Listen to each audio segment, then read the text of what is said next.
ഇന്നത്തെ നമ്മുടെ video spider plant വെച്ച് ചെയ്യുന്നതാണ്. അതിനായിട്ട് ഞാൻ എടുത്തിട്ടുള്ളത് മിനറൽ വാട്ടറിൻ്റെ 2 ബോട്ടിലുകളാണ്. അതിൽ ഒരു ബോട്ടിൽ ഞാൻ അവിടെ കട്ട് ചെയ്ത് എടുത്തിട്ടുണ്ട്. ഇനി നമുക്ക് രണ്ടാമത്തെ ബോട്ടിലും അതിൻ്റെ പകുതി ഭാഗത്തു നിന്നും കട്ട് ചെയ്തെടുക്കാം. നമുക്ക് ഈ 4 പീസും ആവശ്യമുണ്ട്. നിങ്ങൾക്ക് ഇതുപോലത്തെ വ്യത്യസ്തമായിട്ടുള്ള ഗാർഡൻ വീഡിയോസൊക്കെ ഇഷ്ടമാവുന്നുണ്ടെങ്കിൽ ചാനലൊന്ന് സബ്സ്ക്രൈബ് ചെയ്ത് സപ്പോർട്ട് ചെയ്യണേ. ഒപ്പം ലൈക്ക് ചെയ്യാനും നിങ്ങളുടെ അഭിപ്രായം കമൻറ്റ് ചെയ്യാനും മറക്കല്ലേ. ഇത് കണ്ടില്ലേ, നമുക്കിപ്പോൾ 4 പീസ് ബോട്ടിലിൻ്റെ കിട്ടിയിട്ടുണ്ട്. ഇനി നമുക്ക് ഈ ബോട്ടിലിൽ ഹോൾസ് ഇട്ട് കൊടുക്കണം. ഹോൾസ് ഇട്ട് കൊടുക്കുന്നത് നമുക്ക് ആണി അതിലേക്ക് കയറ്റാനും അടിഭാഗത്തും ഒരു 3-4 ഹോൾസ് ഇട്ട് കൊടുക്കാം വെള്ളം പോകാൻ വേണ്ടി. നിങ്ങളുടെ കയ്യിൽ മിനറൽ വാട്ടറിൻ്റെ ബോട്ടിലൊക്കെ ഉണ്ടെങ്കിൽ ഇതുപോലെയൊക്കെ ഒന്ന് ചെയ്തു നോക്കൂ. വളരെ നല്ല ഒരു ഐഡിയ ആണ് ഇത്. എന്തായാലും എല്ലാവരുടെ കയ്യിലും മിനറൽ വാട്ടറിൻ്റെ കുപ്പിയൊക്കെ വെറുതെ കളഞ്ഞിട്ടുണ്ടാകുമല്ലോ. അപ്പോൾ ചെയ്യാൻ പറ്റിയ ഒരു നല്ല ഐഡിയ ആണ്.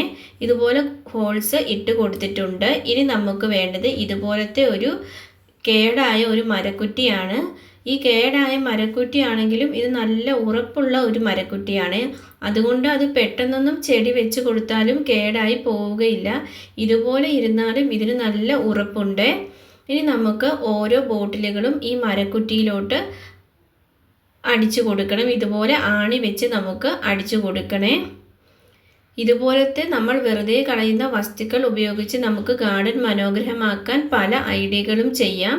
നമ്മുടെ ചാനലിൽ തന്നെ ഒരുപാട് ഐഡിയകൾ ചെയ്തിട്ടുണ്ട്. നിങ്ങൾക്ക് ചാനലൊന്ന് ചെക്ക് ചെയ്താൽ കാണാൻ പറ്റുവേ.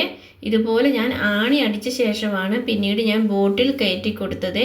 ബോട്ടിൽ വെച്ച് ആണി അടിക്കുമ്പോൾ ബോട്ടിലിന് പൊട്ടൽ വരാതിരിക്കാനാണ് അങ്ങനെ ചെയ്തത്. ഇനി നമുക്ക് ബോട്ടിൽ തട്ടാതെ അതൊന്ന് ഉറപ്പിച്ച് കൊടുക്കാവേ. ഇത് കണ്ടില്ലേ, ഇതുപോലെ ഞാൻ ആണി അടിച്ച് കൊടുത്തിട്ടുണ്ട്.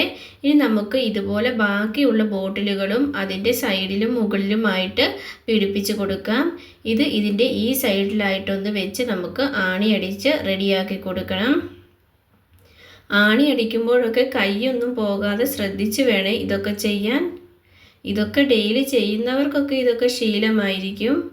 ഇതുപോലത്തെ ഗാർഡനിങ് ഐഡിയകളൊക്കെ ചെയ്യുന്നവർക്ക് ഇതൊക്കെ ഒരു ശീലമായിരിക്കും അല്ലേ. ഇത് കണ്ടില്ലേ, ഇതുപോലെ ഞാൻ 2 ബോട്ടിലുകൾ ഘടിപ്പിച്ചിട്ടുണ്ട്. ഇനി നമുക്ക് ബാക്കിയുള്ള ബോട്ടിലുകളും ഇതുപോലെ ചെയ്തെടുക്കാവേ. ഒരു ട്രീ രൂപത്തിലാക്കാനാണ് ഞാനിവിടെ ശ്രമിക്കുന്നത്. സ്പൈഡർ പ്ലാന്റ് വെച്ചിട്ടാണ് നമ്മൾ അത് ചെയ്യുന്നത്. ഇനി നമുക്ക് വേണ്ടത് ഈ മരക്കുറ്റി ഒന്ന് ഉറപ്പിക്കാൻ ഒരു ചട്ടിയാണ്. നിങ്ങളുടെ കയ്യിൽ ഇതുപോലത്തെ പൊട്ടിയ ചട്ടിയൊക്കെ ഉണ്ടെങ്കിൽ എടുത്താൽ മതി. അല്ലെങ്കിൽ ഇനി ചട്ടി ഇല്ലെങ്കിൽ സാധാ പോട്ട് എടുത്താലും മതിയേ. ഇതിനെ നമുക്ക് ഇതിലോട്ട് ഒന്ന് ഉറപ്പിച്ച് കൊടുക്കണം. സിമൻറ്റ് വെച്ച് ഉറപ്പിക്കുന്നവർക്ക് അങ്ങനെ വേണമെങ്കിൽ ഉറപ്പിക്കാം. അതാകുമ്പോൾ നല്ല ബലത്തിൽ ഇരിക്കും. ഞാനിവിടെ കുറച്ച് മണ്ണൊക്കെ ഇട്ട് ചട്ടിക്ക് കുറച്ച് വെയിറ്റ് കിട്ടാൻ വേണ്ടിയിട്ട് അതിൻ്റെ മുകളിൽ കല്ലൊക്കെ വെച്ച് ഇതുപോലെ ഉറപ്പിച്ച് കൊടുത്തിട്ടുണ്ട്. കല്ല് വെക്കുമ്പോൾ ചട്ടിക്ക് കുറച്ച് വെയിറ്റ് തോന്നും. കാരണം മരക്കുറ്റിക്ക് അത്യാവശ്യം വെയിറ്റ് ഉണ്ടല്ലോ. അപ്പോൾ ചട്ടിക്കും വെയിറ്റ് ഉണ്ടെങ്കിൽ മാത്രമേ അത് നേരെ നിൽക്കുകയുള്ളൂ.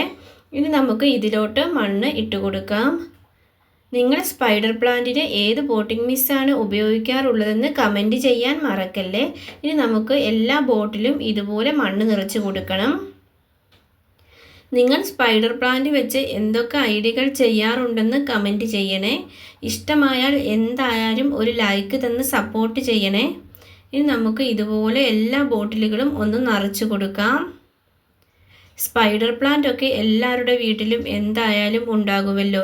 വലിയ കെയർ ഒന്നും വേണ്ടാത്ത ഒരു പ്ലാന്റാണ് സ്പൈഡർ പ്ലാന്റ്. ഒരു മദർ പ്ലാന്റ് ആണ് ഈ വീഡിയോയുടെ പുറകിൽ ഇരിക്കുന്നത്, ബാക്ക്ഗ്രൗണ്ടിൽ ഇരിക്കുന്നത്. ഇനി നമുക്ക് ഇതിൻ്റെ തൈകൾ ഞാൻ കുറച്ച് ഇതുപോലെ പ്ലാസ്റ്റിക് ബോട്ടിലൊക്കെ നട്ട് വെച്ചിട്ടുണ്ട്. അതിൽ നിന്നും കുറച്ച് പറിച്ച് നമുക്ക് ഇതുപോലെ കുത്തിക്കൊടുക്കാം. ചെറിയ ചെറിയ തൈകൾ വെച്ച് കൊടുത്താൽ മതിയേ. ഇത് പെട്ടെന്ന് തന്നെ നന്നായിട്ട് ബുഷിയായിട്ട് വളർന്നു വരുവേ. അതുകൊണ്ട് തന്നെ കുറേ പ്ലാസ്റ്റിക് ബോട്ടിൽ നിറച്ച് വെക്കണമെന്നില്ല. ചെറിയ തൈകൾ വീതം വെച്ച് കൊടുത്താൽ മതി. ഇനിയിപ്പോൾ നിങ്ങളുടെ കയ്യിൽ സ്പൈഡർ പ്ലാന്റിൻ്റെ കുറേ തൈകൾ ഉണ്ടെങ്കിൽ നിങ്ങൾക്ക് വേണമെങ്കിൽ ഇതിനേക്കാട്ടിലും കുറച്ചും കൂടെ വലുപ്പമുള്ള ബോട്ടിലിൽ വേണമെങ്കിലും ഇത് സെറ്റ് ചെയ്ത് കൊടുക്കാവേ. ഇതുപോലെ വെച്ച് കൊടുത്തിട്ടുണ്ട്. ഇനി നമുക്ക് ബാക്കിയുള്ള ബോട്ടിലുകളിലും ഇതുപോലെ സ്പൈഡർ പ്ലാന്റ് ഒന്ന് നട്ടു കൊടുക്കാം. സ്പൈഡർ പ്ലാന്റിൽ പ്രത്യേകം ശ്രദ്ധിക്കേണ്ടത് അതിൽ വെള്ളം കെട്ടി നിൽക്കാതെ മാത്രം ശ്രദ്ധിച്ചാൽ മതി. വളരെ പെട്ടെന്ന് തന്നെ വലിയ വളമൊന്നും ഇല്ലാതെ തന്നെ എളുപ്പത്തിൽ കിളുത്ത് വരുന്ന ഒരു പ്ലാന്റാണ് നമ്മുടെ സ്പൈഡർ പ്ലാന്റ്. നമ്മുടെ സ്പൈഡർ ട്രീ ഇവിടെ റെഡി ആയിട്ടുണ്ട്. നിങ്ങൾക്ക് ഇഷ്ടമായോ ഇല്ലയോ എന്നൊക്കെ കമൻറ്റ് ചെയ്യണേ. കാണാൻ നല്ല ഒരു ലുക്കുണ്ട്. ഞാൻ ആ മരക്കുറ്റിയിൽ ചെറിയൊരു പായലിൻ്റെ പീസൊക്കെ വെച്ച് ഒരു ഒറിജിനാലിറ്റി തോന്നിക്കുന്ന വിധത്തിൽ സെറ്റ് ചെയ്തിട്ടുണ്ട്. ഈ സ്പൈഡർ പ്ലാന്റ് നല്ല ബുഷിയായിട്ട് താഴോട്ട് വരുമ്പോൾ ആ പ്ലാസ്റ്റിക് ബോട്ടിൽ അധികം കാണില്ല. അപ്പോഴാണ് ഇതിൻ്റെ കൂടുതലായിട്ടും ഭംഗി നമുക്ക് മനസ്സിലാവുന്നത്. ഇന്നത്തെ വീഡിയോ നിങ്ങൾക്ക് ഇഷ്ടമായാൽ ചാനൽ സബ്സ്ക്രൈബ് ചെയ്യാൻ മറക്കല്ലേ. ഒപ്പം ലൈക്ക് ചെയ്യാനും നിങ്ങളുടെ അഭിപ്രായം കമൻറ്റും ചെയ്യണേ. വീണ്ടും നമുക്ക് വ്യത്യസ്തമായിട്ടുള്ള ഒരു ഗാർഡൻ വീഡിയോയുമായി കണ്ടുമുട്ടാം. Thanks for watching.